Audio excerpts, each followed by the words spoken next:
Hello friends, খাই খাই চ্যানেলে আপনাদের স্বাগত।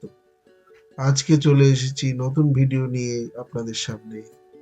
আজকের ভিডিওটিতে আমরা দেখাবো কি করে আমরা এগ টোস্ট বানিয়ে ফেলবো 2 মিনিটে। এই দেখে নিচ্ছেন পাউরুটিটা আমরা সেঁকে নিচ্ছি, সেঁকছি। এই ডিম ভেঙে নিয়েছি, পেঁয়াজ, লঙ্কা, লবণ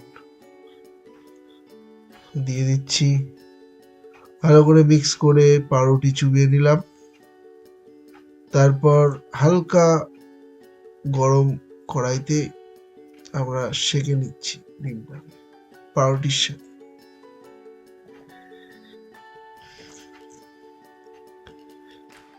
এই হয়ে গেল আমাদের ডিম টোস্ট রেডি। বাকিটা আপনারা নিজেরাই দেখুন।